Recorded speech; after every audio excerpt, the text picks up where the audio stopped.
Ahí ven la presentación. Sí, señor. Sí, profe. Bueno, buenas noches. Si tienen alguna duda respecto de lo que vimos la clase anterior, estoy para servirles. Si no, seguimos con los temas que estábamos viendo en la clase pasada. Vamos a hacer un repasito así rápido, ¿verdad? Todo esto fue lo que vimos la clase pasada. Y si no me equivoco, vamos, lo último que vimos fue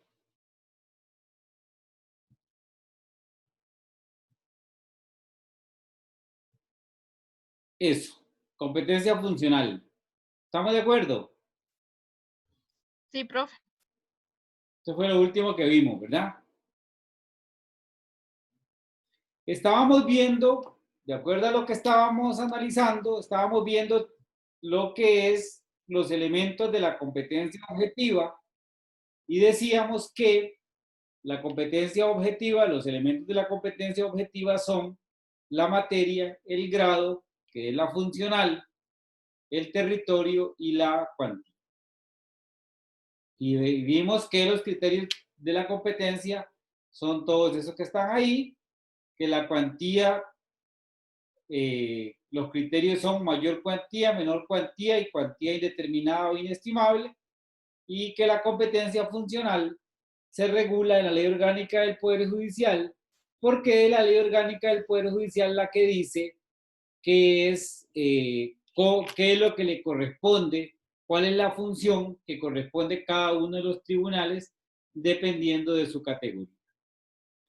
Vamos a continuar viendo criterios de la competencia por el territorio. Cuando se está redactando un código procesal civil, es necesario establecer cómo se va a distribuir el trabajo en los tribunales. Y para eso es tradicional que el legislador procesal acuda a ciertos criterios. Aquí con el Código Procesal Civil del 2018, el problema que teníamos era que ese código estaba determinado por unos principios que era necesario respetar. En otras palabras, las reglas de la competencia tenían que adaptarse a los principios fundamentales que ya vimos que determinan la forma de este código. ¿Cuáles son los criterios que se utilizaron? Bueno, la ubicación del inmueble. ¿Y por qué la ubicación del inmueble? Porque aquí rige el principio de inmediación. Y el principio de inmediación obliga a que la autoridad competente sea el tribunal donde está ubicado el inmueble. ¿Por qué? Por economía procesal.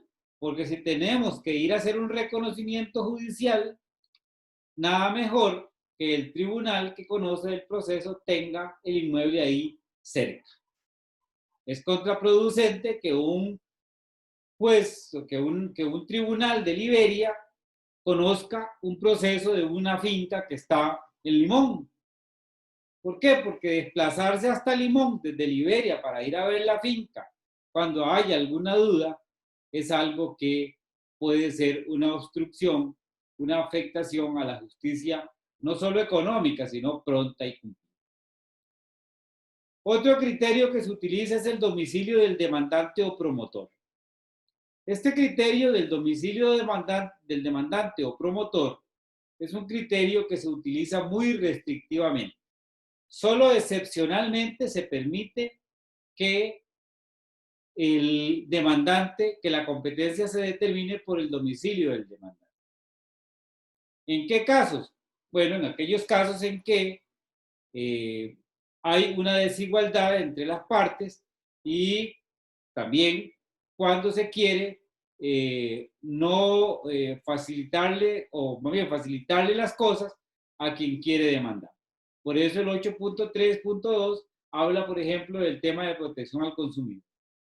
Ya sabemos que en el tema de protección al consumidor, el consumidor es la parte débil frente a una empresa, por ejemplo, a un supermercado que tiene todos los mecanismos para defenderse de un proceso. El otro criterio que se utiliza es el criterio del domicilio del demandado.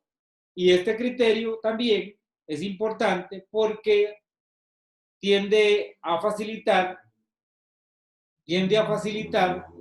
el derecho de contradicción. Si permitiéramos que una persona demande en Limón a un demandado que está en la zona sur, posiblemente le estaríamos creando una dificultad al demandado para defenderse porque el tribunal que tramita el proceso está muy lejos de su domicilio. Y este criterio de la competencia, que puede ser discutible, también pretende crear una igualdad o eliminar cualquier dificultad que tenga la parte más débil, se supone que es el demandado. Y hay otros criterios, ¿verdad? Por ejemplo, el criterio de la actividad, donde una empresa lleva a cabo sus actividades, y hay otros criterios especiales, como el último domicilio del fallecido, cuando se trata de una sucesión, o el lugar en el que sucedieron los hechos cuando se trata de un proceso para cobrar daños y perjuicios. Todos estos criterios podrían ser discutibles, pero todos se pusieron con alguna idea de facilitar la defensa, de facilitar el reclamo de los derechos, dependiendo de la situación concreta de las partes que litigan en el proceso.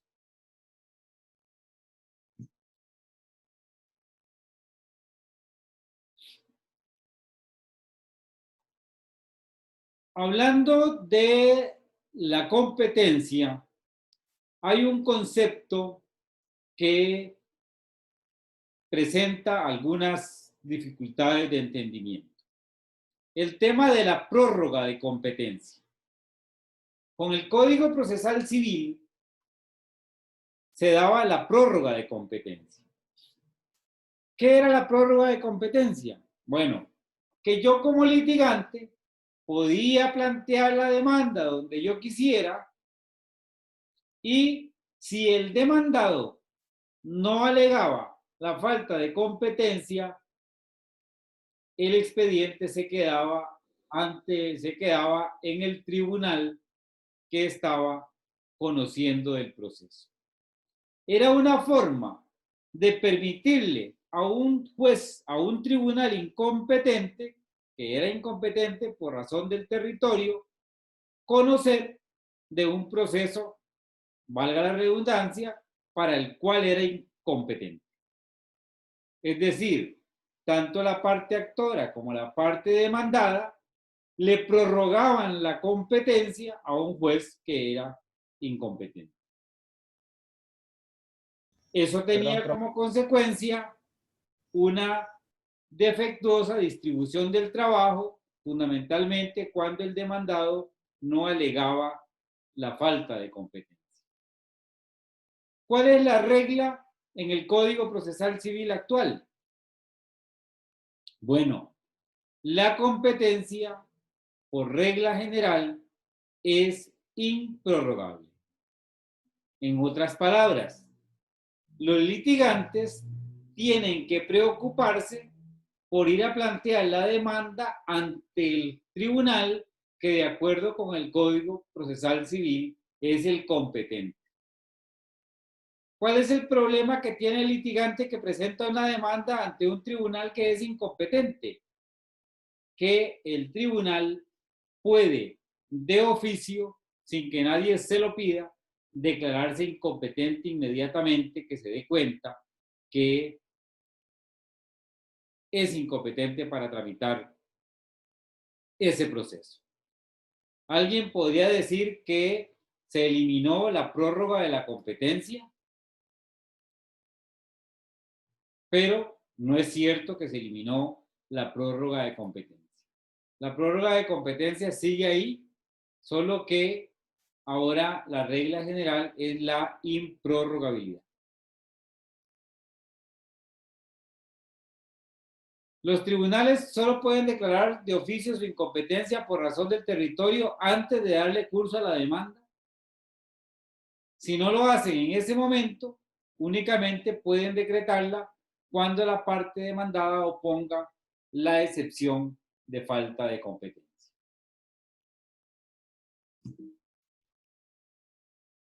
Seguimos. No hay dudas. Profesor, tal vez nada más con respecto a tal vez al significado en sí de competencia desde el punto de vista jurídico. Por ejemplo, decirle, yo sé que hay una polisemia en cuanto al significado de las cosas, pero decirle a un tribunal incompetente, ¿verdad? Sí. Claro que desde el punto de vista jurídico, ya uno viendo la teoría y la doctrina, pues entonces uno entiende que, pero no es un término, popularmente es un término que es ofensivo o peyorativo, ¿verdad? O sea, no puede haber alguien que se enoje o que se sienta con que le digan, es que ese tribunal es incompetente, ¿verdad? Como que se pudiera dar vamos a ver, que se pudiera dar o sentir a alguien aludido en cuanto a que se sienta que se le está diciendo algo como negativo o como, no sé, ¿verdad? Porque decirle incompetente a alguien es una ofensa. Sí, lo que pasa es que en este caso estamos entre abogados, ¿verdad?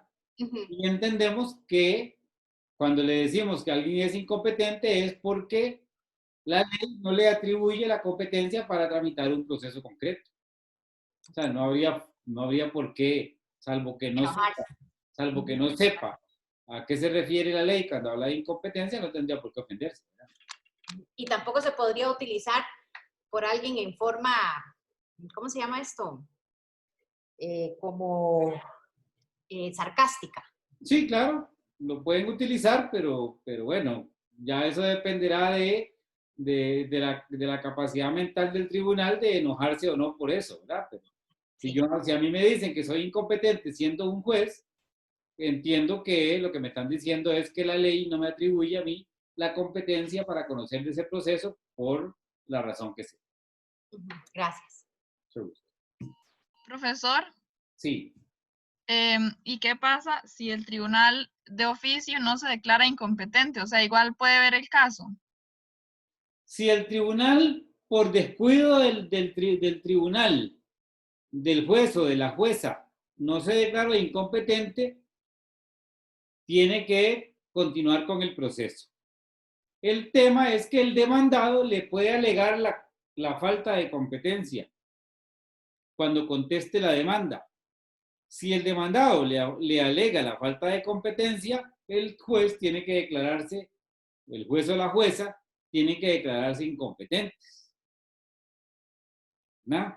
Ese es el tema. Si ni el tribunal se declara incompetente de oficio, ni nadie se lo alega, el expediente se queda en ese tribunal y tiene que continuarlo conociendo hasta que finalice. Ya no se puede declarar incompetente después. Profe, Gracias, profe. Sí. no hay, digamos, como represalias de no declararse incompetente cuando deben de hacerlo. Como, ¿Represalias de parte de quién? como, no sé, disciplinarias o algo así. No hay ninguna sanción disciplinaria ni nada. Es una cuestión puramente procesal. Sí.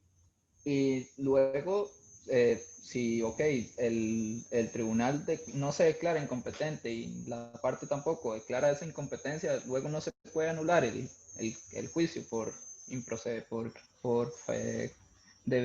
falta del debido proceso. No se puede anular por eso. Vean, les voy a explicar una cosa que es producto de la experiencia en la vida real. Vean, en los tribunales se suscitan grandes discusiones sobre el tema de competencia. Yo recuerdo que en la sala primera en una oportunidad vimos un asunto que tenía un año de andar brincando de un tribunal de Santa Cruz a otro de Nicoya, y de Nicoya a Liberia, y de ahí andaba para arriba y para abajo. Todo el mundo se declaraba incompetente y al final llegó a la sala primera, y la sala primera tenía que decidir a quién le correspondía la competencia. El Código Procesal Civil nuevo trató de eliminar esas posibilidades de que un expediente ande de un lado para otro, creando normas claras. ¿Por qué? Porque el tema de la competencia es un tema, si se quiere, de poca monta. Al ciudadano le interesa que un juez le resuelva un conflicto. Rara vez le importa cuál juez es, qué tribunal sea. Lo peor que se le puede hacer a un ciudadano es que esté urgido de una resolución de un tribunal y que los tribunales se tiren la pelota, como decimos vulgarmente, con el tema de la competencia. Por eso, este código pretende acabar con cualquier discusión. El tribunal, si es incompetente, se declara incompetente. Bueno, primero, el litigante tiene que saber derecho procesal y presentar la demanda donde corresponde. Para comenzar.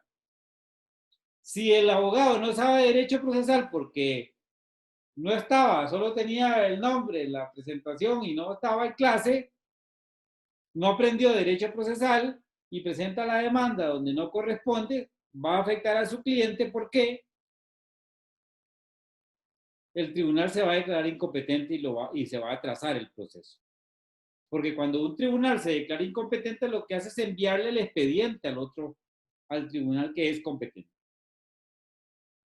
Si el tribunal no se declara incompetente, el demandado puede alegar la incompetencia. Si ni el tribunal se declara incompetente, ni el demandado alega la falta de competencia, se acabó la discusión, el expediente se queda ahí y lo resuelve ese juez. La prórroga de competencia solo procede por razón del territorio. Cuando se trata de la materia, de la cuantía o de la función, no existe posibilidad de que un juez incompetente por la materia, por la cuantía o por la función se quede con un expediente para el cual es incompetente. Imagínense ustedes que presenten un proceso laboral en un tribunal civil. En ningún caso puede el tribunal civil dejarse y tramitar y dictar sentencia en un proceso que es laboral, mucho menos penal, ni ninguna otra manera. No sé si me expliqué. No, no, ¿No qué? no entendí bien. O sea, ¿Cuál es no la duda capté. que tiene? Vamos a ver. La duda específica es, bueno, por territorio, entonces se puede declarar la incompetencia en razón de territorio. ¿Quiere decir que en razón de materia, grado y cuantía no se puede declarar la incompetencia? No, al contrario. Ajá. En materia, cuantía y grado, es obligatorio que el tribunal se declare incompetente. Excelente, eso es, ok, ahora se me quedó claro. Cuando es competencia por territorio, se da este jueguito de la prórroga y la improrrogabilidad. Sí, ya ahora Pero sí. solo por el Gracias. territorio. ¿Estamos? Perfecto. Sí, señor. Ya hablamos de la competencia objetiva. ¿Objetiva por qué? Porque no tiene nada que ver con los sujetos que intervienen en el proceso. Ahora vamos a hablar de la competencia subjetiva. ¿Por qué subjetiva? Porque todas las reglas de la competencia están relacionadas con quienes intervienen en el proceso, con las personas que intervienen en el proceso. Se habla de incompetencia subjetiva, ¿va? diciendo que es la separación del conocimiento del proceso cuando haya interés directo en el litigio o cuando interese a familiares o personas estrechamente relacionadas con uno o con todos los miembros del tribunal. Por eso es subjetiva, porque está referida a las personas que integran el tribunal. El Código Procesal Civil restringe al máximo las posibilidades de cuestionar la competencia subjetiva para darle celeridad al procedimiento. ¿Y por qué esto? Porque ya sabemos, porque hay experiencias de muchos años que nos dicen que los litigantes acostumbran estar interponiendo alegaciones de incompetencia subjetiva con la finalidad de atrasar el procedimiento. Fundamentalmente cuando no le gusta la forma en que resuelve determinada persona juzgada. En el Código Procesal Civil se elimina la excusa.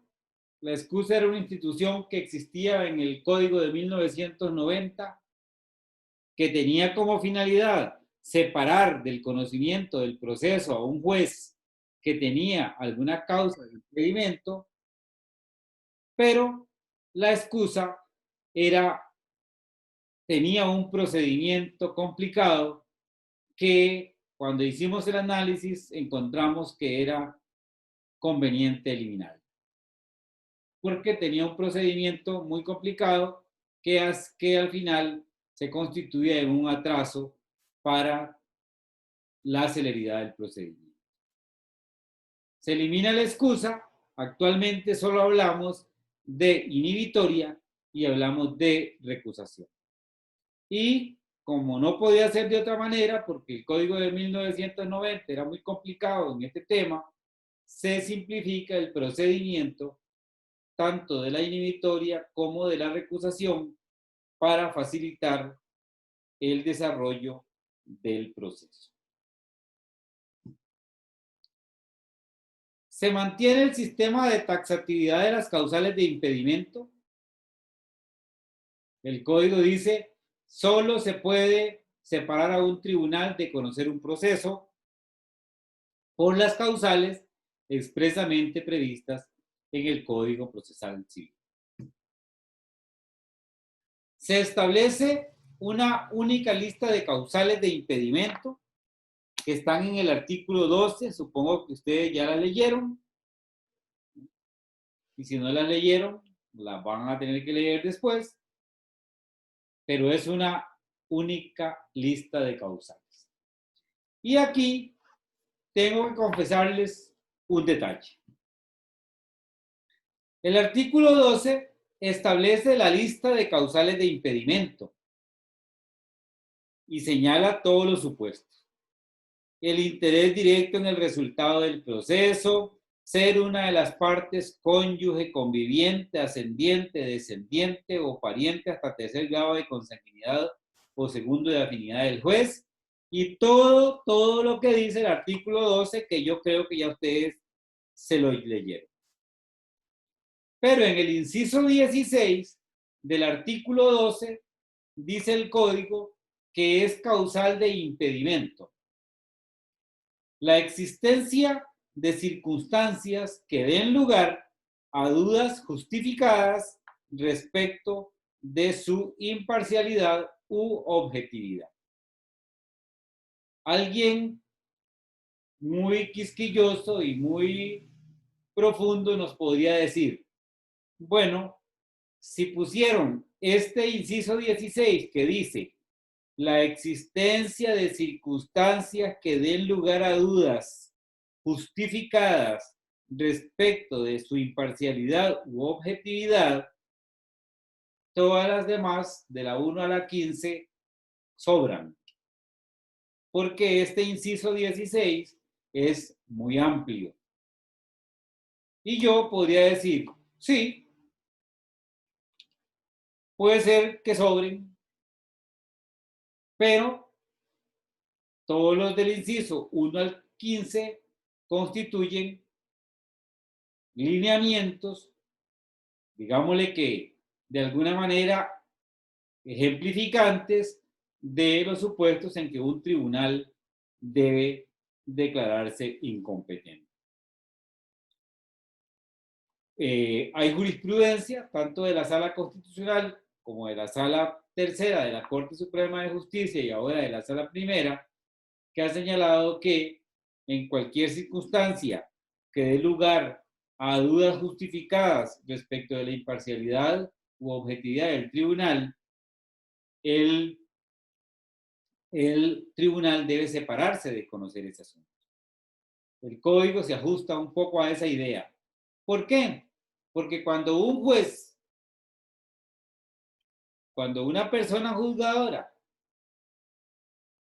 es cuestionable desde la perspectiva de su imparcialidad u objetividad, lo mejor que puede hacer un sistema de administración de justicia es facilitar que ese juzgador no conozca ese proceso y que se lo pase a quien deba conocer. Un poco por transparencia y otro poco por garantizar la imagen del Poder Judicial ante los ciudadanos.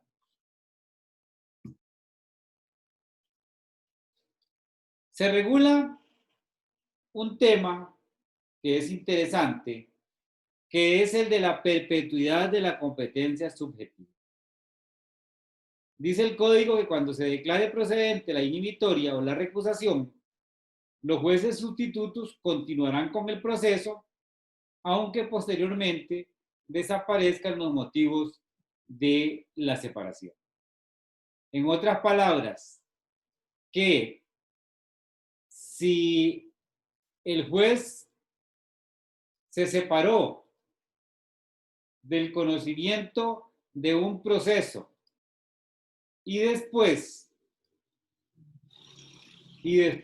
desaparece la causa por la cual se separó, en ese caso, el tribunal que recibió el expediente debe seguir conociendo del proceso. ¿Y por qué esto? Porque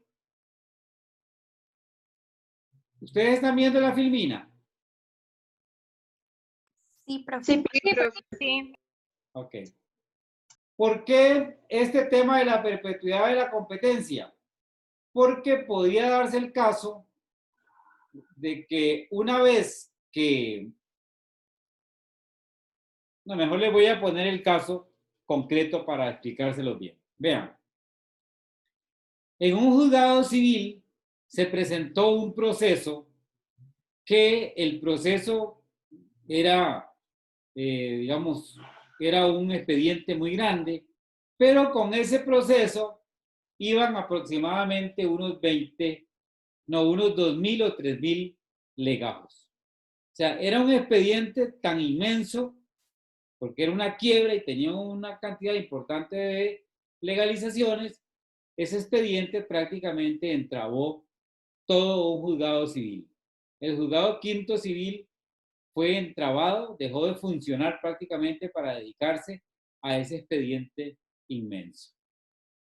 Bueno, resulta que la jueza del juzgado quinto civil se encontró una causal de impedimento y se declaró incompetente y lo envió al juzgado sexto civil el expediente con los 2.000 y resto de legajos. Solo el trasladar el expediente de un lado al otro, con todos los controles y todo lo demás, llevó un tiempo muy grande para hacer el traslado.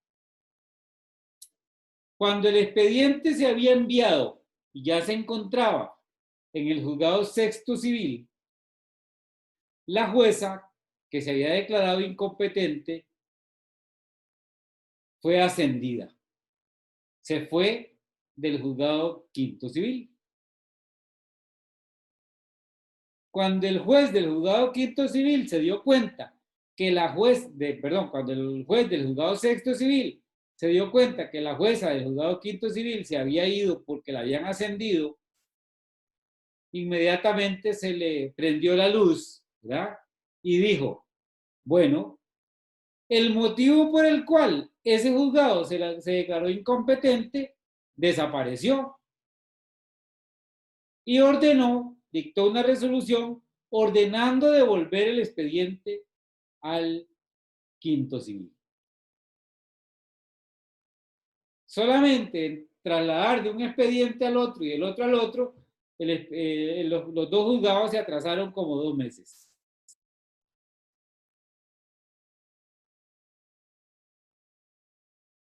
¿Qué es la finalidad de esta norma entonces? Evitar que eso pase. Cuando se declare procedente la inhibitoria o la recusación, los jueces que recibieron el expediente deben continuar con el proceso aunque desaparezcan los motivos por los cuales el otro juez se separa.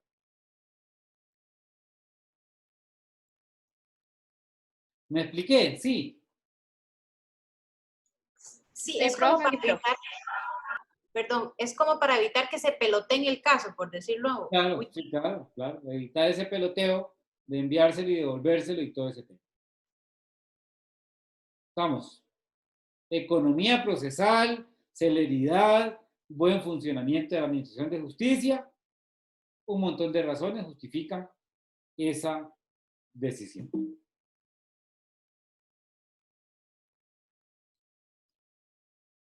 Vamos a ver el tema de la inhibitoria.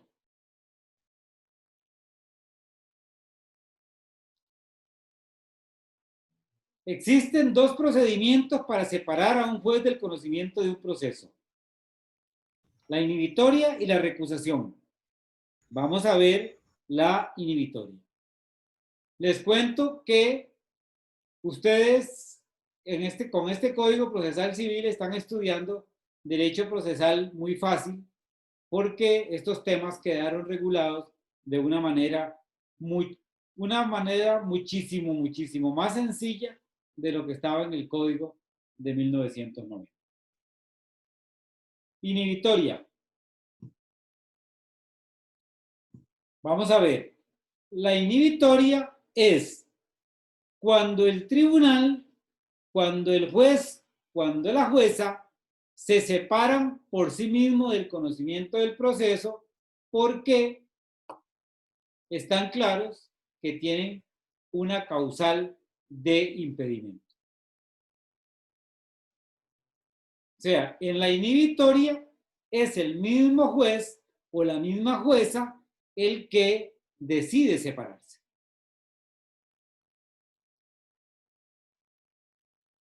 En la recusación es diferente. En la recusación, las partes recusan al juez. Le dicen, usted no puede seguir conociendo de este proceso. En la inhibitoria, el mismo juez es el que se da cuenta que tiene una causal de impedimento y se separa. ¿Cuál es el procedimiento de la inhibitoria? Es muy sencillo. Si es un tribunal integrado por una sola persona, un tribunal unipersonal, lo que tiene que hacer ese juez o esa jueza es dictar una resolución diciendo que se separa del conocimiento del proceso por la razón que encontró y ordena que el expediente se pase al tribunal que debe conocer de ese proceso. En ese caso, el tribunal que recibe el expediente continúa con el procedimiento, pero puede darse una circunstancia. Que el tribunal o el juez o la jueza que recibe el expediente entienda que el juez que se declaró inhibido, que se inhibió, está resolviendo mal. En ese caso, si el juez que recibe el expediente entiende que la inhibitoria no procede, debe plantear un conflicto de competencia. ¿Qué es un conflicto de competencia? ¿Cómo se plantea? Dicta una resolución diciendo que él no está de acuerdo con la incompetencia declarada por el otro tribunal y remite el expediente al superior común de los dos tribunales para que decida a quién le corresponde conocer ese proceso. ¿Quién resuelve el conflicto de competencia que se dio entre los dos jueces? El superior común, que puede ser el Tribunal de Apelaciones o puede ser la Sala Primera de la Corte Suprema de Justicia. Vean que estoy hablando del superior común de los dos.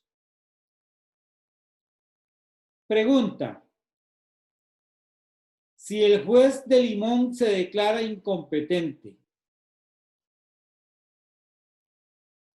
se inhibe y remite el expediente al juez de Liberia, ¿quién conoce el conflicto de competencia en caso de que el juez de Liberia lo plantee? A la primera, profe. ¿Por qué la sala primera? Porque hasta donde tengo entendido, ella es la que resuelve estos conflictos de competencia.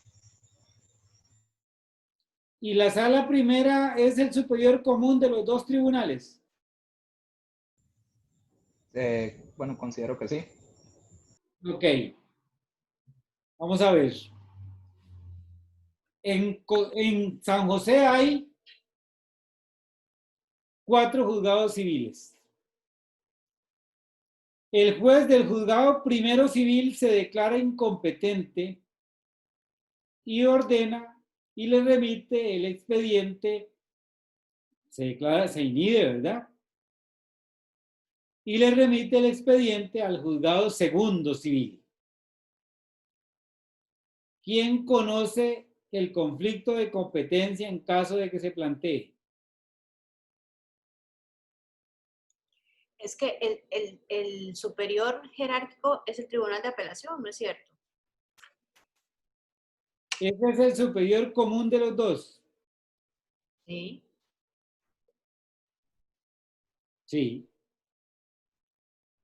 Vean, ¿se acuerdan cuando comenzamos el curso que yo les dije que iba a hacer pruebas cortas sin previo aviso? Voy a pensarlo, pero tal vez la próxima clase haga la primera, para que se vayan preparando. ¿Estamos? Para que vayan leyendo, para que se vayan preparando. ¿Estamos claros con estos temas? Estoy pensando seriamente en hacer el examen final oral. Seguimos con el procedimiento de la inhibitoria. Ya vimos cómo funciona en tribunales unipersonales.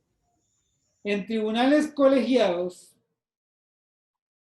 si un miembro del tribunal se inhibe, la inhibitoria de ese integrante la resuelven los restantes miembros. O sea, los restantes miembros son los que van a decir si se separa o no se separa al compañero del tribunal colegiado. Y estoy hablando de tribunales colegiados que funcionan de forma colegiada, ¿verdad? No estoy hablando de juzgados donde hay muchos jueces, pero todos funcionan de forma unipersonal. Estoy hablando de tribunales colegiados que funcionan como colegiados. Sí, profesor, una pregunta con respecto a esto. Sí. Para entender que lo resuelven, ¿quiere decir que lo sustituyen o quiere decir que la aceptan o que no la aceptan? Que ellos son los que deciden si se inhibe o no se inhibe el compañero que cree que tiene una causal de inhibitoria. Gracias. Si la causal de inhibitoria comprende a todos los integrantes del tribunal, lo que tienen que hacer es todos los integrantes dictar una resolución separándose del conocimiento del proceso y remitiéndoselo a otro tribunal de la misma categoría para que ese tribunal continúe con el proceso.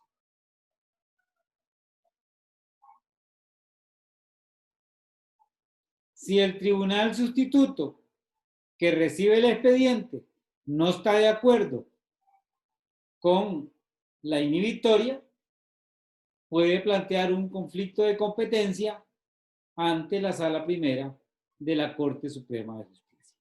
Porque aquí ya estamos hablando de tribunales. La inhibitoria debe quedar resuelta antes de la celebración de la audiencia de prueba. Lógico, ¿verdad? No vamos a pasar, no vamos a llegar a la audiencia de prueba sin determinar si el tribunal es competente o no es competente para conocer el proceso por razones subjetivas. Y si se ha superado la etapa de prueba y la inhibitoria se presenta posteriormente por una causal recién conocida, la inhibitoria debe quedar resuelta antes de que se dicte sentencia.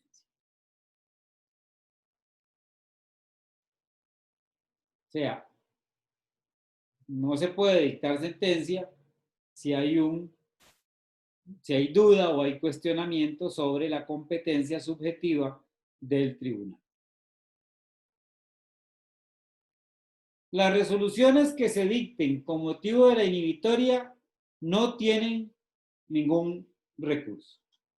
Vean que ni siquiera tienen revocatoria. Y esto tiene una razón. No, el legislador no quiere que por cuestiones de competencia un proceso se atrase teniendo que ir a un tribunal superior para que resuelva o no sobre si lo resuelto por los jueces es correcto o no es correcto.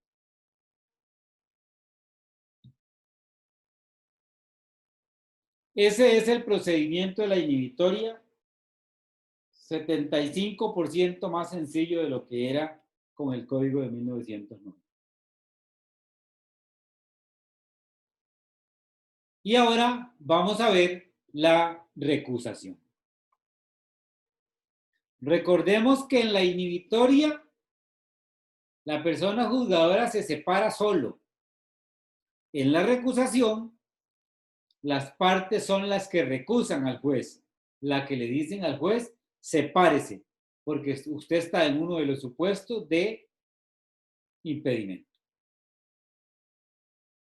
Profe, perdón, antes de que empiece con la recusación, en la inhibitoria cuando es por tribunal colegiado y el tribunal, digamos, es una sola persona, un solo juez, el que dice que no puede, o sea, que se declara, que se inhibe, pues, el resto de los compañeros simplemente le dicen sí o no, o se crea algún conflicto de competencia o algo así. El resto de los compañeros simplemente le dicen sí o no.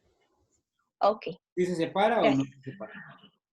Y Ok. esto, y el hecho de que los tribunales los separen, los compañeros los separen, le elimina cualquier tipo de responsabilidad al juez que propuso inhibirse.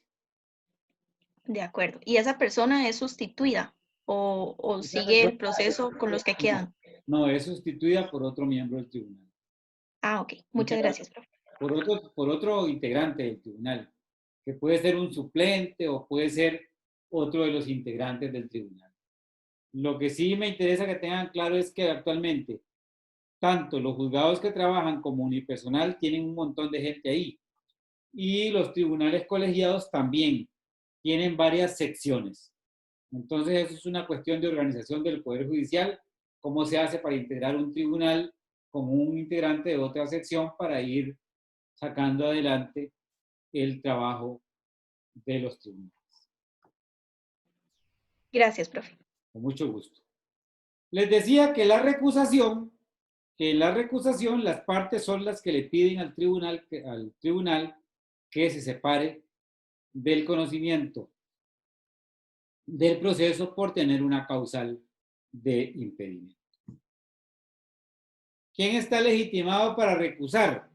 Bueno, solo puede recusar la parte o el interviniente que puede ser perjudicado por la causal. No es cualquiera el que lo puede hacer, solo aquel que puede ser perjudicado por la causal.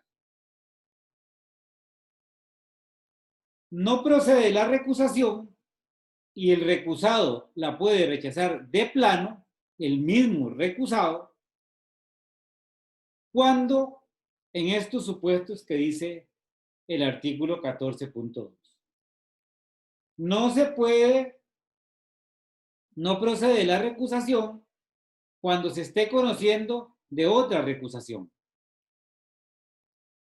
Faltaba más, ¿verdad? Que un tribunal esté conociendo de una recusación y a su vez lo recusen. Eso evidencia una mala fe del litigante que hace eso, porque evidentemente lo que pretende es atrasar el proceso con una recusación sobre otra para evitar que el proceso camine. No procede la recusación en cumplimiento de comisiones. Bueno, nosotros no hemos visto el tema de comisiones.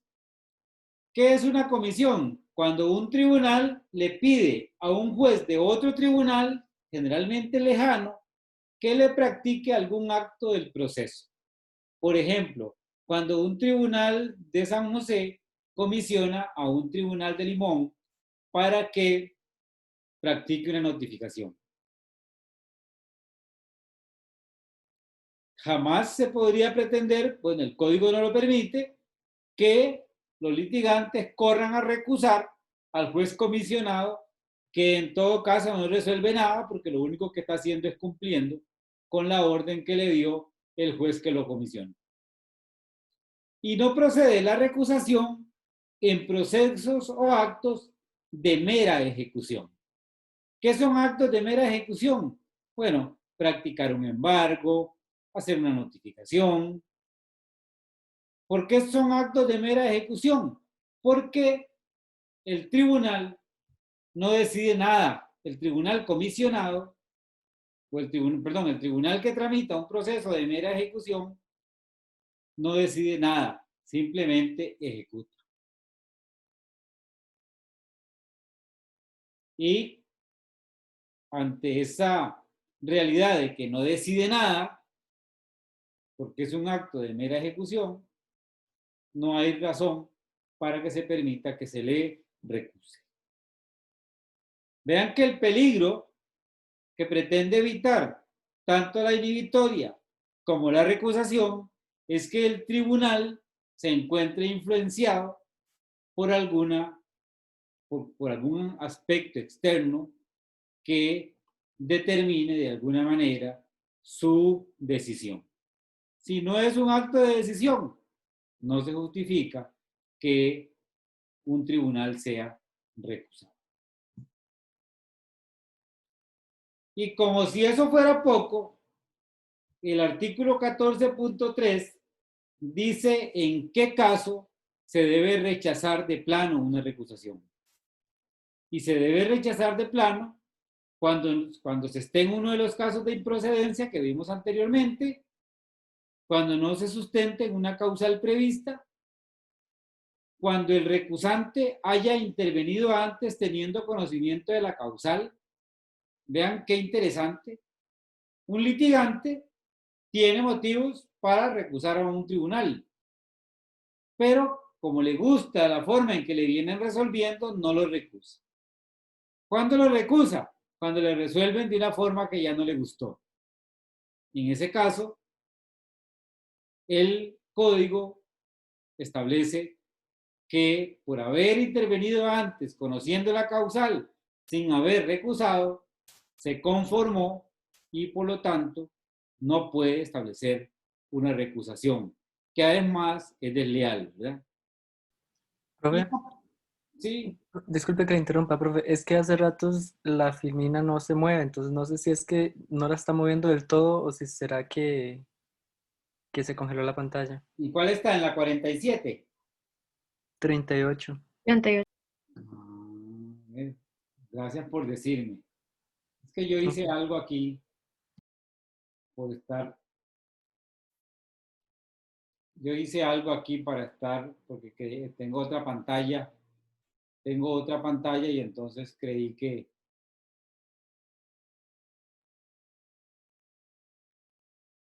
Ahora sí la ven la 47. Sí, profe, ahora sí se ve. Bueno, perdón. Gracias por decirme. Ok, estamos. Y la recusación debe ser rechazada de plano cuando no se presente al menos un principio de prueba del hecho alegado. Vamos a ver. Cuando veamos el tema de la prueba vamos a profundizar en esto. Pero a mí me interesa que ustedes sepan desde ahora qué es un principio de prueba. Un principio de prueba es un elemento de convicción que por sí mismo no constituye una prueba fidedigna. O sea, es como una prueba no tan, una prueba no tan eficaz. La doctrina que habla del principio de prueba, principalmente la costarricense, antigua, estoy hablando de don Alberto Brenes Córdoba, decía que un principio de prueba era un documento roto, por ejemplo, roto en parte. Que en virtud de estar roto, no era dudoso. Y como era dudoso, por sí mismo no constituía prueba. Era un principio de prueba, pero no era una prueba directa. Bueno, el código dice que la recusación debe ser rechazada si no se presenta al menos algo que haga presumir que lo que se está alegando es cierto. Si yo alego que el juez debe inhibirse de conocer del proceso porque es familiar de alguien, mínimo debería presentar por lo menos un pantallazo de algún documento o de algún escrito o del registro civil que haga, que dé la idea de que efectivamente esa persona es familiar de uno de los miembros del tribunal. Vean que no se exige una prueba fehaciente, una prueba directa, al menos un principio de prueba. Porque algún litigante se le puede ocurrir decir, recuso al tribunal, recuso al juez tal del tribunal tal porque es primo de una de las partes. Simplemente por atrasar, actuando deslealmente. Bueno, en ese caso, el tribunal está facultado para rechazar de plano la recusación porque la recusación está sustentada en una simple manifestación que no tiene ni el más mínimo sustento probatorio. Y todo esto tiene que ver con el tema de la celeridad.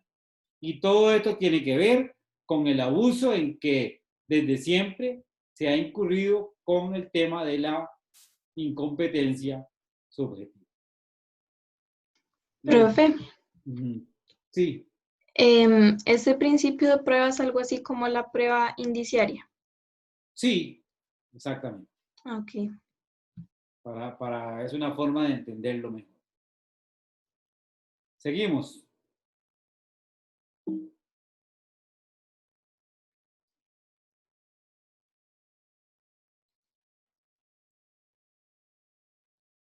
¿Cuál es la oportunidad para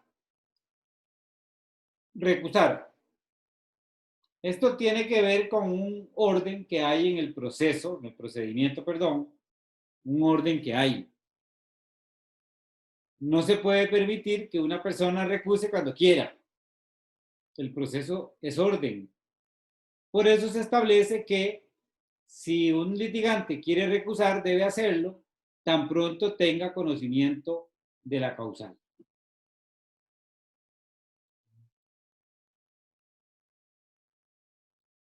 Y se me metió una...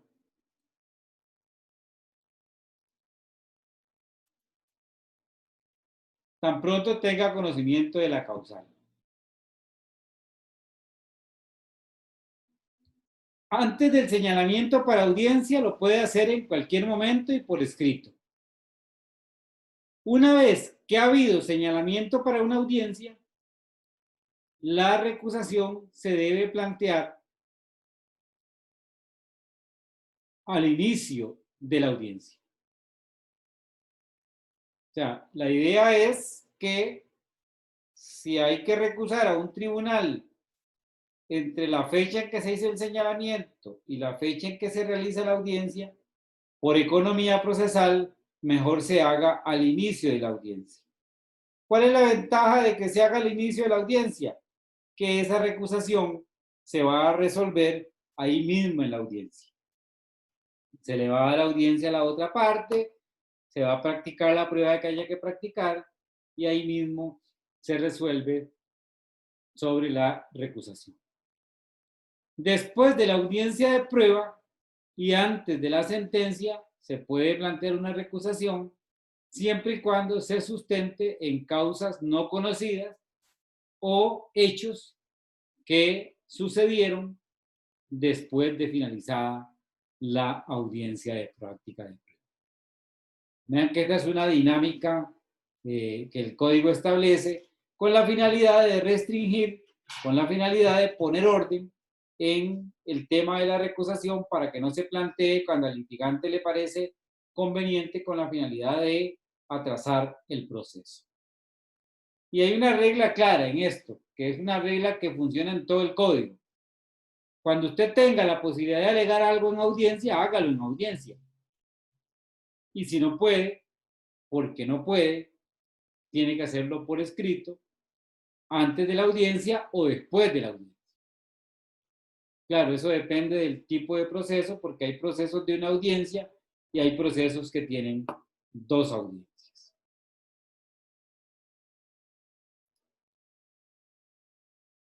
¿Cuál es el procedimiento que debe seguir el tribunal o que se debe seguir en una recusación? Bueno, el procedimiento es muy sencillo. Una vez que se interpone la recusación por el litigante, sea oral en una audiencia o escrita fuera de audiencia, si el tribunal recusado la acepta, simplemente dice, acepto la recusación y me inhibo. Ahí ya no hay problema, se separa al integrante del tribunal o al tribunal que fue recusado. Hay una conformidad del tribunal con la recusación. Si el tribunal la niega,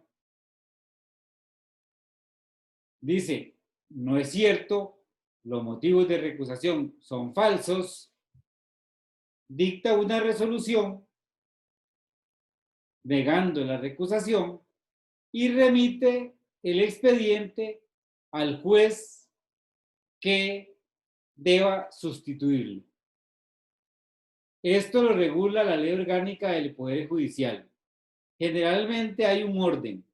Si la recusación es contra el juez primero, del juzgado primero civil, el juez que lo va a sustituir es el segundo. Si el segundo es el recusado, el juez que va a sustituirlo es el tercero. Y ahí va dando vuelta es una ronda. Si el juez que recibe, si el tribunal niega la recusación, dicta una resolución motivada y remite el expediente al juez que lo va a sustituir, que lo tendría que sustituir en caso de que se acoja la recusación. Este juez que recibe el expediente le confiere audiencia a la parte contraria y decide, una vez transcurrida la audiencia, si continúa con el procedimiento o lo devuelve al recusado. ¿De qué depende que ese tribunal que se quede con el expediente o no? Bueno, depende de que la recusación sea admisible.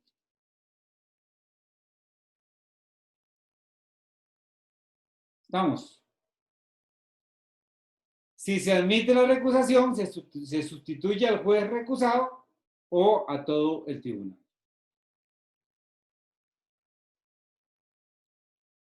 Cuando se trata de tribunales colegiados, de tribunales que para resolver tienen que estar los 3 jueces, la recusación de uno de los integrantes la resuelven los restantes miembros, pero si la causal los comprende a todos, decide el tribunal sustituto, como le venía diciendo, según lo que establece la ley orgánica del Poder Judicial. En todo caso, la recusación se debe resolver en el plazo de 24 horas. Profe, tengo una consulta. Sí. Es que ahí dice que, digamos, que cuando se conoce, si él lo niega, igual se sustituye. Y si se acepta, también se sustituye. O sea, si se recusa, pero el juez dice que no es cierto la causal, igual lo tienen que sustituir. No, el expediente se envía al tribunal que debe conocer la recusación, sigue un procedimiento y el tribunal que tendría que conocer el expediente en caso de que se acoja la recusación, decide si se acoge o no se acoge. Ok, es que ahí parecía que decía como el anterior. Ajá. Sí, creo que es la 49. Ve, ahí abajo dice, se sustituye el juez si lo niega y después dice, si se admite, se sustituye el juez. ¿Sí? Si se admite la recusación, o sea que tiene razón el recusante de que ese juez tiene un motivo de impedimento, o sea, hay que sustituir al juez recusado, y si es todo el tribunal, hay que sustituir a todo el tribunal.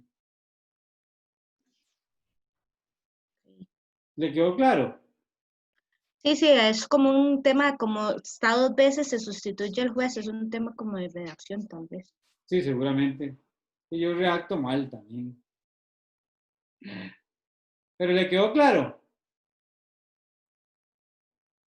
Sí, o sea, solo se sustituye si se acepta la recusación. Ah, claro, porque si no, Ok. quiere decir que el motivo de impedimento que se alegó es inexistente. Ok. Pero él tiene que seguir conociendo el expediente. Sí, puede ser un tema de redacción. Seguimos. Lo que le decía, que en tribunales colegiados la recusación de uno la resuelven los compañeros. La solicitud de recusación no suspende el procedimiento y los actos practicados por el juez recusado o por el miembro del tribunal recusado son válidos aun cuando se declare fundada la recusación, salvo que se lesione el principio de inmediación. Vean, esta norma es totalmente contradictoria con lo que decía el Código de 1990. Con el Código de 1990, bastaba que un litigante recusara a un tribunal o a una persona juzgadora para que el procedimiento se paralizara. Era una herramienta que utilizaban los litigantes para atrasar los procesos. Por eso no era raro que duraran 6 años, porque los litigantes podían, con solo una solicitud de recusación, por más infundada que fuera, suspender el procedimiento. Y tras de todo, había un artículo del Código Procesal Civil que decía que los actos practicados por un tribunal incompetente eran absolutamente nulos. Y claro, esa norma que decía que bastaba con que un acto lo realizara un tribunal incompetente era utilizada también por los litigantes inescrupulosos para lograr que se anularan actos del proceso que no había motivo para anular. Este artículo cambió totalmente eso y ahora dice: la solicitud de recusación no suspende el procedimiento. En otras palabras, el litigante no recuse con la finalidad de obtener una suspensión del procedimiento.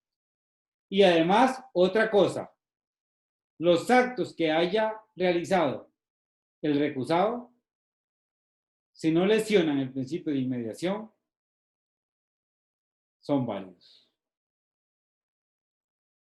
Punto. Profesor, ¿usted podría recordarme cuál era el principio de inmediación? ¿A qué se refiere específicamente? Bueno, el principio de inmediación lo vimos en la primera clase, ¿se acuerdan? Y lo que dice el principio de inmediación es que el juez que practica la prueba es el que debe dictar la sentencia. Porque el principio de inmediación tiene como finalidad que el tribunal esté en la práctica de la prueba para que tenga un profundo conocimiento del conflicto. Si se afecta el principio de inmediación, el acto practicado por un juez incompetente o una jueza incompetente debe anularse cuando se afecte el principio de inmediación. Muchas gracias, me quedó muy claro. Qué dicha. ¿Cuál sería un caso de estos? Digamos que Carla es la jueza que está tramitando el proceso. Plantean una recusación contra Carla. Y a pesar de que está recusada, Carla practica una prueba.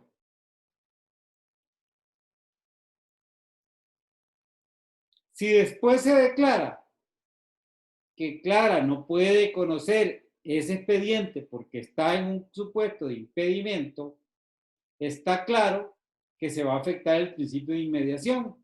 ¿Por qué? Porque el juez que va a sustituir a Carla, perdón, no estuvo en la práctica de la prueba. ¿Ven cómo la norma tiene un sentido? Y sigue siendo respetuosa del principio de inmediación, que es el principio más importante de este código.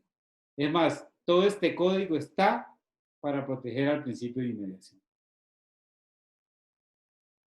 ¿Quedó claro? Profesor, en ese caso se vuelve a hacer la prueba.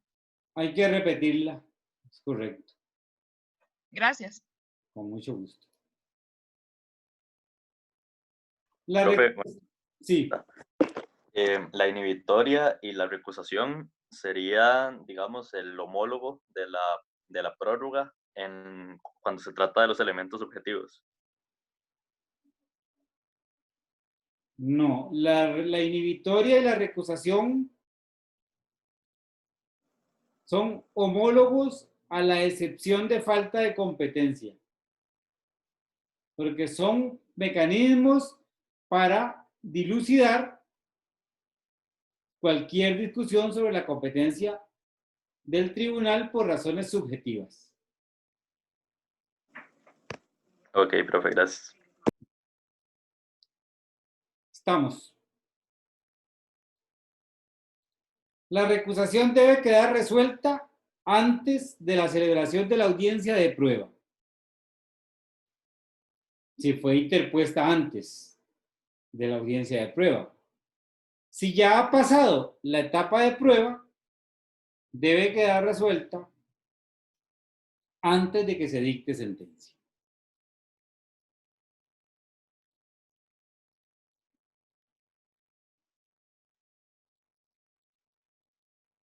Estamos. Profe, una pregunta. Sí. Si con el nuevo juez que viene a sustituir se debe practicar otra vez la prueba, ¿eso no violentaría el principio de preclusión? Vamos a ver, voy a decirles una cosa que después, bueno, voy a decirles una cosa, vean. No siempre que un miembro de un tribunal está ausente de la práctica de la prueba, se violenta el principio de inmediación. Este principio de inmediación a nivel doctrinario tiene algunas connotaciones y tiene algunas... hay gente que lo entiende de una manera o de otra. Digamos que el principio de inmediación se hace realidad cuando la persona juzgadora que dicta la sentencia estuvo ahí en la práctica de la prueba y vio al testigo asustarse y vio al testigo llorar. Todo eso es el ideal de la inmediación. El tema es que hay supuestos en que la inmediación tiene que ser sacrificada. Y como la realidad nos dice que hay casos en que la inmediación tiene que ser sacrificada, el código tiene un artículo que, digamos que es un bálsamo, ¿no? Que es una anestesia al sufrimiento que provocaría el tema de que la inmediación sea sacrificada. Ese artículo dice que la utilización de medios tecnológicos implica inmediación. ¿Qué dice ese artículo? Entonces, que si el juez que llegó nuevo o los jueces que llegaron nuevos al proceso pueden ver y oír, o por lo menos oír una grabación, no se vulnera el principio de inmediación. Yo creo que lo que se graba en audio y video no es inmediación. Es algo como una pseudoinmediación. Pero el código dice lo contrario. Dice que es inmediación que se cumple con la inmediación cuando el tribunal puede ampararse en una grabación para resolver un conflicto. ¿Que no debe ser la regla? Claro que no debe ser la regla. Debe ser la excepción. Pero fue el mecanismo que se ideó para evitar no solo alegaciones constantes de nulidad, sino la repetición innecesaria de actos procesales. Entonces, el tema de la recusación y del sustituto y de la inhibitoria y el sustituto hay que valorarlo en el contexto de si la audiencia, si la práctica de la prueba quedó grabada en audio o en video y mejor en los dos. Lo que les quiero decir es que, lo que les quiero decir es que hay que ver el caso concreto. ¿Estamos? ¿Quedó claro? Sí, sí me quedó claro. Sí, sí, señor. Bueno. Las resoluciones que se dicten con motivo de la recusación, igual que el tema de la inhibitoria, no tienen recurso alguno. Vean que es que ni siquiera revocatoria les dejamos. No tiene recurso alguno.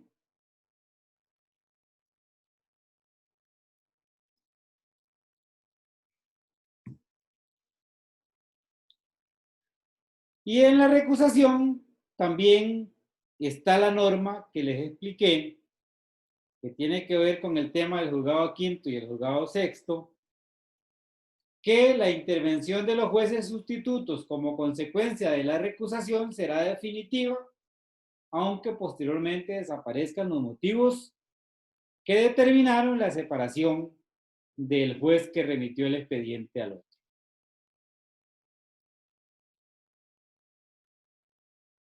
Es posible recusar peritos y otros auxiliares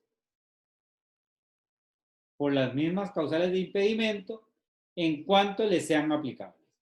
Estamos hablando aquí de peritos, auxiliares judiciales que trabajan en el tribunal, que tal vez no son jueces, pero que tienen una participación importante en las decisiones. Por ejemplo, los letrados de las salas, que son los que redactan las sentencias que firmamos los magistrados. Bueno, ya hay antecedentes en que se ha permitido recusar a un letrado a pesar de que ese letrado no firma, solo redacta sentencias.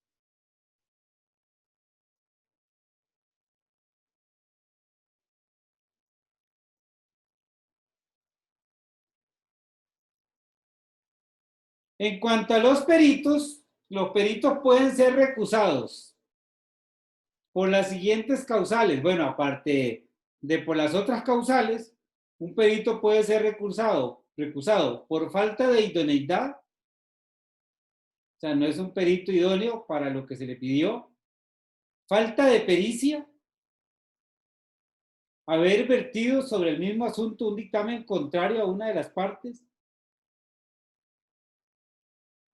y no es posible recusar a un perito que ha sido designado por acuerdo de partes, salvo por causas sobrevenidas o ignoradas al momento de la escogencia.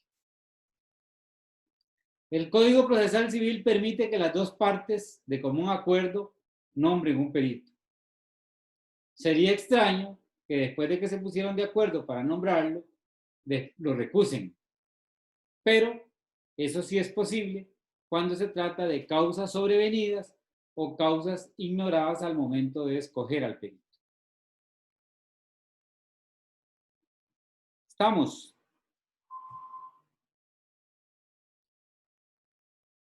Hay unos artículos que quedaron vigentes en la Ley Orgánica del Poder Judicial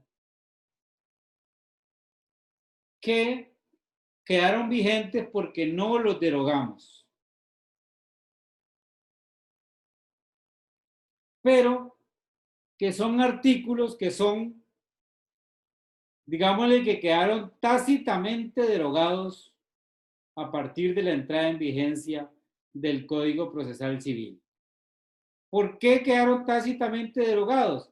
Porque se contraponen a todo lo que dice el Código Procesal Civil en el tema de competencia y se contraponen a ciertos institutos del Código Procesal Civil que ya no existen. Dice el 164 de la Ley Orgánica del Poder Judicial que hubo que dejarlo vigente porque se aplica en otras materias, pero para la materia civil estos artículos están derogados. Se suspende la competencia, decía el 164 de la Ley Orgánica, dice el 164 de la Ley Orgánica del Poder Judicial, en el proceso concreto. Se entiende que se suspende la competencia del tribunal, se entiende que se suspendía la competencia del tribunal en ese proceso concreto. Podía conocer otros procesos, pero ese tenía suspendida la competencia. Dice, cuando se cuestiona la competencia del tribunal por razones objetivas o subjetivas, ya esa norma no calza con el Código Procesal Civil, porque el Código Procesal Civil precisamente dice todo lo contrario, que no se suspende la competencia cuando es cuestionada, tanto por razones subjetivas como por razones objetivas. Y después dice el 164 de la Ley Orgánica del Poder Judicial que se suspende la competencia en los casos en que se admita una apelación en ambos efectos o en efecto suspensivo, como se decía en el Código de 1990. Bueno, ¿por qué no se aplica este otro punto? Porque ya en el Código nuevo no se regula la apelación en ambos efectos o la apelación en efecto suspensivo, como decía el Código de 1990. Para la materia civil, entonces, por la forma en que quedó regulada la competencia, el 164 de la Ley Orgánica del Poder Judicial debe entenderse derogado.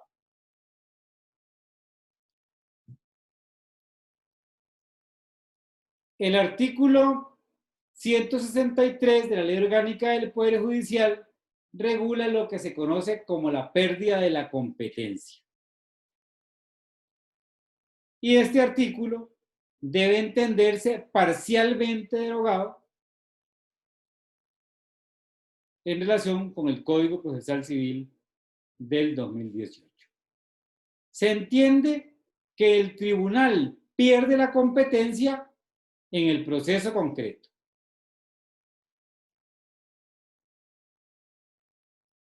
Solamente la pierde en el proceso concreto. No pierde la competencia en relación con todos los demás procesos que tramita. Dice que el tribunal pierde la competencia cuando el proceso haya finalizado y ejecutado la sentencia. Y ejecutada la sentencia. Claro, lógico, hay que entender lo vigente. Cuando ya el proceso finalizó y se ejecutó la sentencia, ya el tribunal no tiene nada que hacer en ese expediente. Perdió la competencia.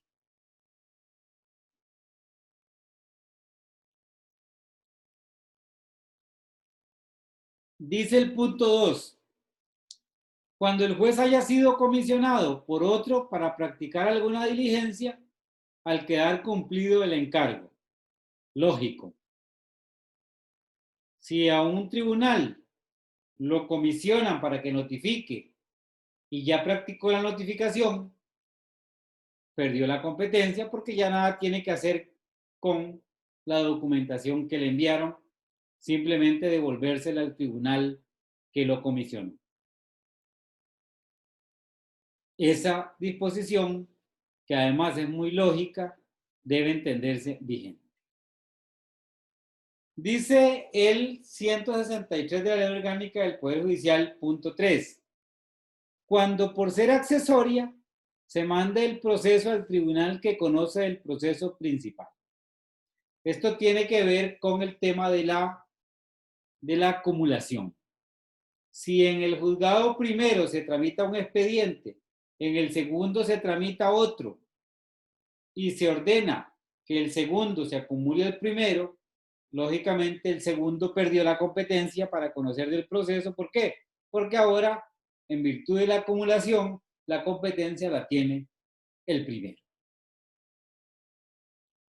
Y el inciso 4 dice que se pierde la competencia cuando el juez haya sido declarado inhábil, ¿verdad? Aquí no es un tema de hábil, sino de incompetencia. Cuando el juez haya sido declarado inhábil en virtud de impedimento o recusación. En este caso, la norma se puede entender vigente, ¿no? Porque claramente el juez que es separado del conocimiento de un proceso por razones subjetivas pierde la competencia. Y en este artículo, lo único que tenemos que hacer es eliminar la referencia a la excusa, porque la excusa ya no existe en nuestro sistema procesal civil. Profesor, Sí. ¿Cuál es la diferencia entre derogado y parcialmente derogado? Bueno, derogada es una norma, derogada es que no se aplica, derogada totalmente es que no se aplica en absolutamente nada, no es aplicable. Parcialmente derogada es que hay supuestos en que se podría aplicar y hay supuestos en que no se puede aplicar. No sé si Gracias. me expliqué. Sí, profe, muchas gracias.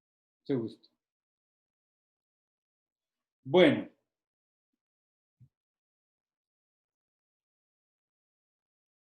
Como ya estamos sobre tiempo, para la próxima clase vamos a seguir viendo el tema de la competencia, pero vamos a ver las excepciones a las reglas de la competencia, que es un tema muy interesante. Yo no sé si hay alguna duda sobre lo que hemos visto hasta el momento. Profe, Sí. una pregunta, es que no pude estar presente cuando se explicó lo de la perpetuidad de la competencia, entonces no sé si podría resumírmelo, por favor. Es que cuando lo leí en el libro no me quedó muy claro. Sí. Bueno, fíjese que la perpetuidad de la competencia la expliqué hasta con un caso de la vida real.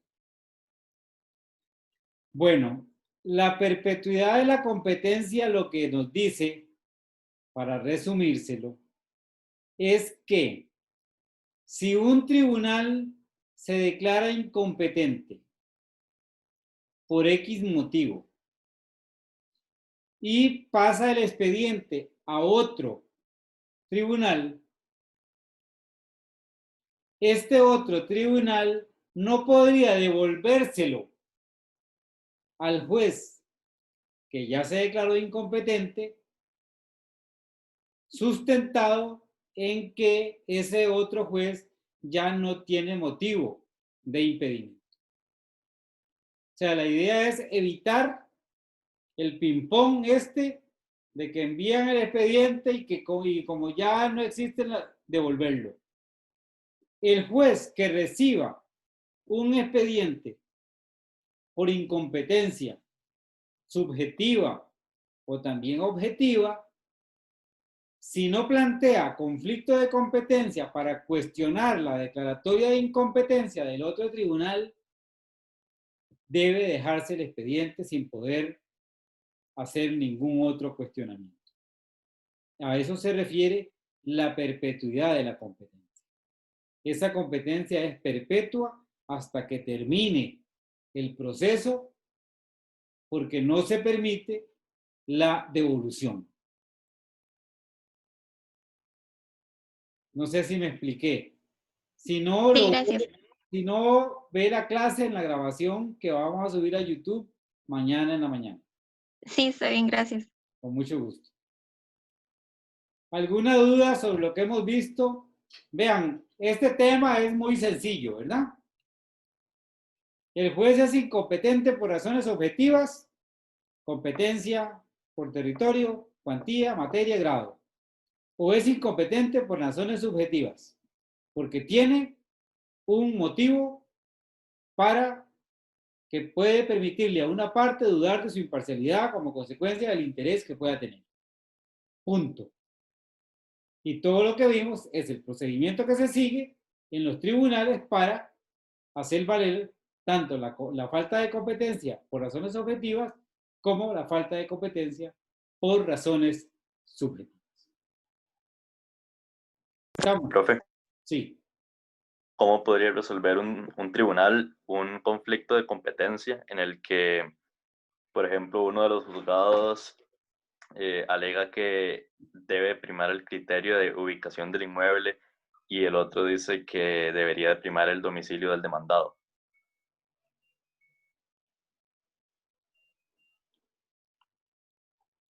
Bueno, eso no entiendo qué quiere decir, que cómo hace para resolver. O sea, ¿cuál de los dos criterios prima sobre el otro? Bueno, El del- primero hay que ver el tipo de pretensión, ¿verdad?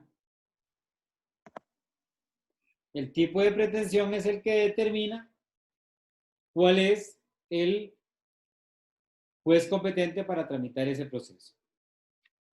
Vean que el código dice que para tramitar pretensiones personales, el competente es el juez del domicilio del demandado. Pero también dice el código que para que el competente para tramitar pretensiones reales es el juez del lugar donde se encuentra el bien. Entonces, la sala tiene que determinar, o quien resuelve el conflicto de competencia, tiene que determinar cuál es el tipo de pretensión que se está planteando y dirigirse a las normas de la competencia para determinar qué tipo de pretensión es la que se está y aplicar la norma referida al tipo de pretensión.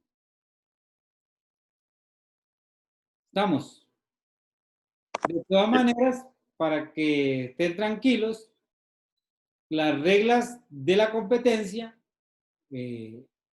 ¿cómo se aplica?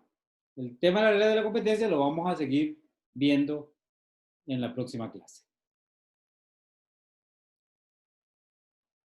¿Estamos? No sé si le respondí. Sí, profe, perfecto. Muchas gracias. Sí. ¿Alguna otra duda? Profe, en caso de que usted se decida por hacer una prueba a la otra clase, ¿va a ser lo que hemos visto o también las siguientes páginas del libro? Creo que ya son sujetos procesales, si no estoy mal. No, es sobre, si hago alguna prueba es sobre lo que ya hemos visto. Ok, Bueno, gracias. sobre lo que presuntamente tienen que haber leído ya. Ajá, está bien. Tiene que ver con principios, historia y todo lo demás. De acuerdo.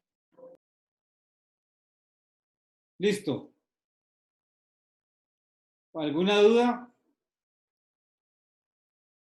Bueno, si nadie tiene dudas, las dejamos para la próxima clase, después de que hayan leído y hayan meditado sobre todo esto.